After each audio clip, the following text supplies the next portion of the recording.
que nous nous représentions rapidement avec les grades, fonctions. Tous en accord. Avant d'enchaîner rapidement, mon propos sera très rapide puisque je sais que derrière vous êtes overbooké.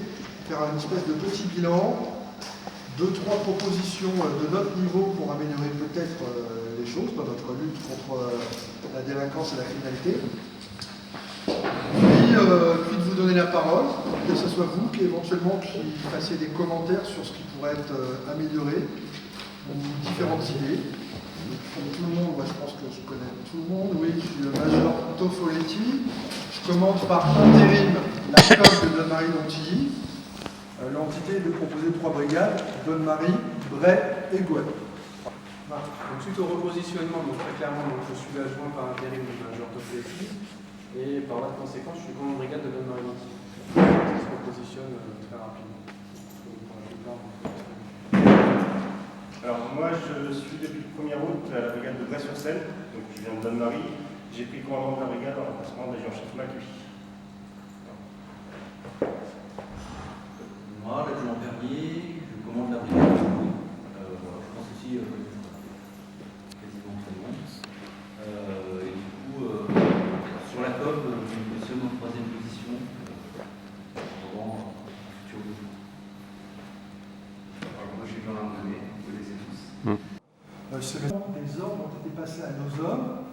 Je voudrais voir avec vous si vous avez ressenti une amélioration et est-ce que vous recevez plus souvent des appels de nos gendarmes pour vous prévenir de faits d'atteinte aux biens, cambriolage et autres, qui se passent sur vos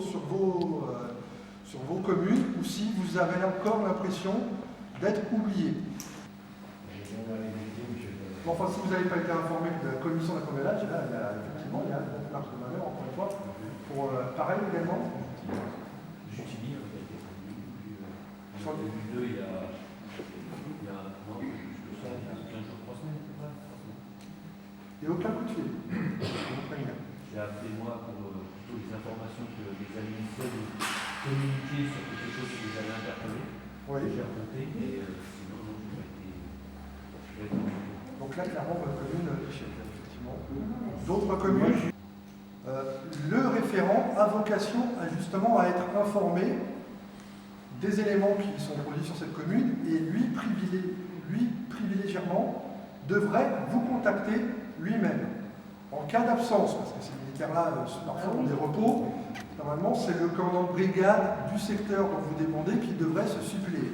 Voilà. Oui. Quand même. Donne-Marie, à chaque fois qu'il se passe quelque chose sur la commune, malheureusement ça se passe quand même pas.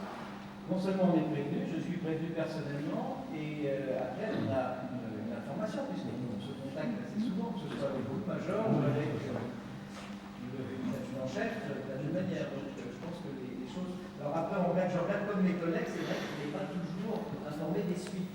Il y a des fois où vous ne pouvez pas donner l'information. Effectivement. Et puis c'est vrai que vous me rappelez quelquefois pour expliquer que l'auteur ayant été interpellé, identifié et les preuves ont été apportées, le procureur ne poursuit pas. Alors c'est quelque chose qui est difficile à comprendre pour un élu. Ouais, mais là, par contre, à la limite, on peut communiquer puisque c'est la justice qui a décidé, il y a une réforme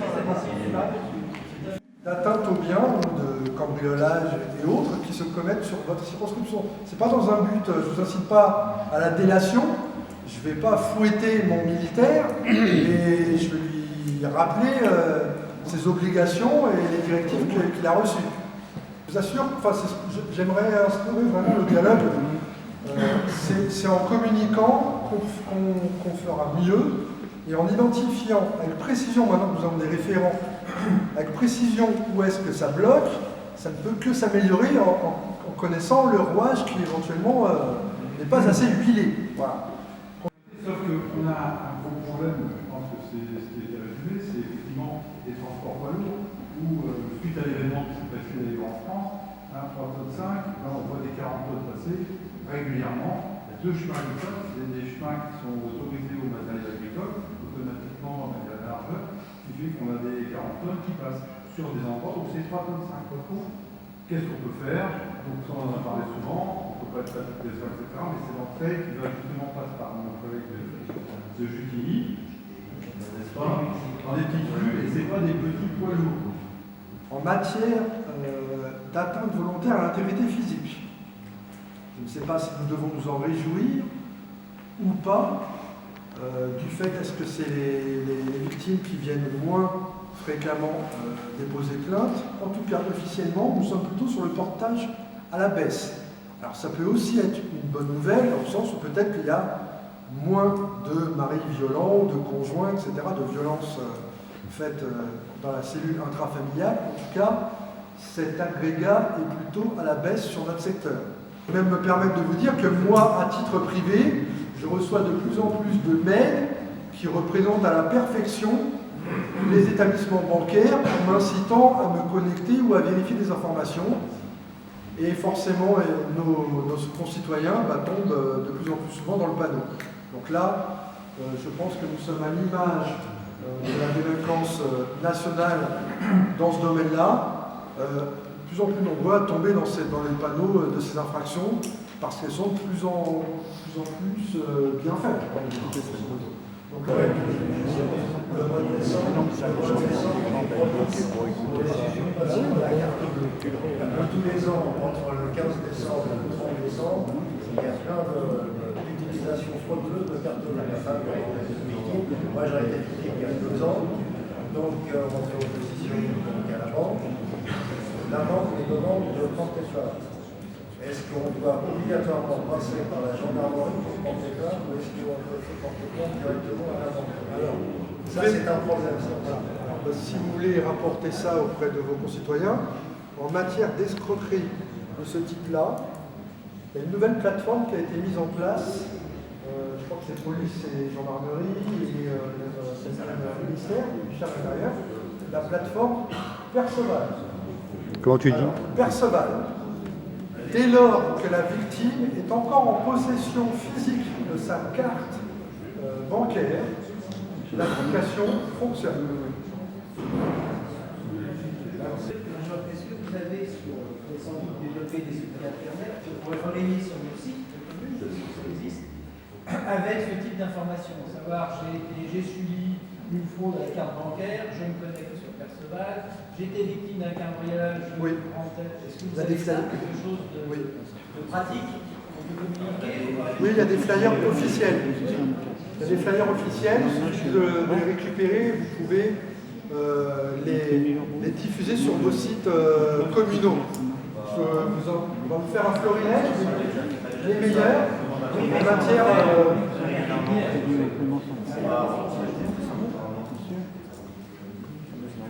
on va mettre un PDF de chacun, c'est-à-dire spécial prévention spéciale senior, les cambriolages, les escroqueries en ligne de ce type-là, et les rediffuser à toutes vos adresses communales. Très rapidement.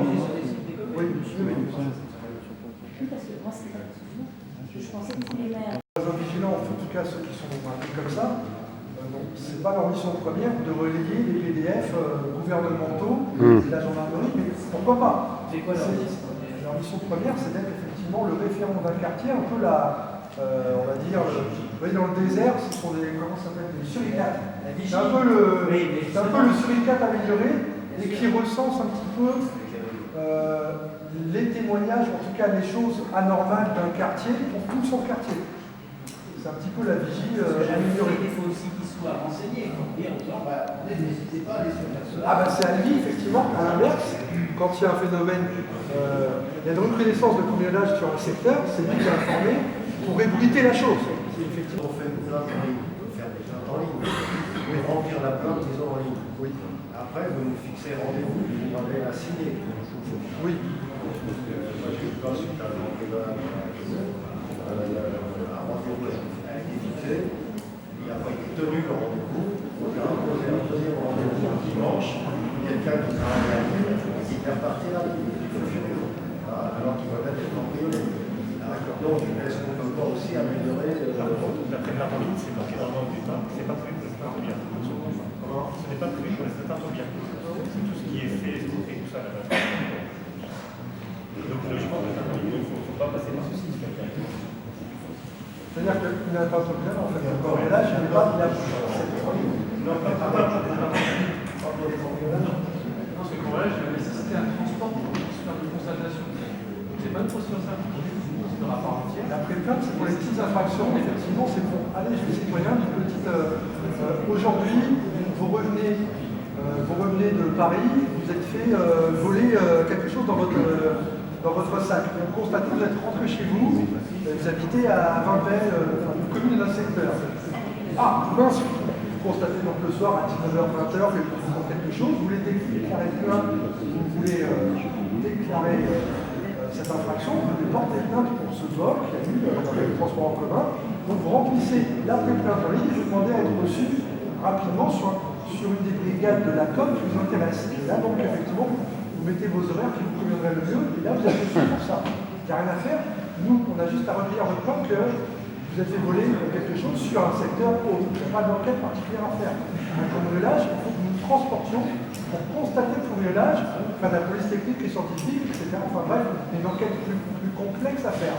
Et la pré-plainte ne s'y prête pas. Est-ce que vous avez prévu, hiérarchie, vous avez prévu quelque chose qui permette de mettre un petit peu à l'abri de tout cela, ou est-ce qu'il faut s'attendre à ce que ça aille? Parce qu'on approche des fêtes de Noël et on sait tous les uns les autres, au moment des fêtes de Noël, malheureusement, les voleurs, eux, ne sont pas en vacances et continuent justement à développer. Est-ce que vous, comme de Donne-Marie, vous avez quelque chose, vous mettez quelque chose en place pour essayer de protéger la population? Oui, alors effectivement, là il y a une multiplication des services extérieurs, il y a des patrouilles en permanence. Là où par exemple nous avions une patrouille pour l'après-midi sur le secteur, nous avons des journées où il y en a 4 voire 5 qui se chevauchent. Nous avons clairement identifié le recrudescence de ces faits, notamment le créneau très dangereux à partir de 17h jusqu'à 20h, qui est le créneau qui correspond à l'heure à laquelle les habitants ne sont pas rentrés chez eux et leur non-retour à leur domicile est détectable par les auteurs de l'extérieur, puisqu'il n'y a pas de lumière dans la résidence d'allumée. Donc c'est idéal pour eux. Les habitants ne sont pas rentrés, puisque à cette heure-là, dès 16h30, 17h, il fait nuit, tout citoyen qui rentre chez lui allume des lumières. Donc là, dans ce créneau, nous sommes à 2, voire 3 patrouilles dans ce créneau.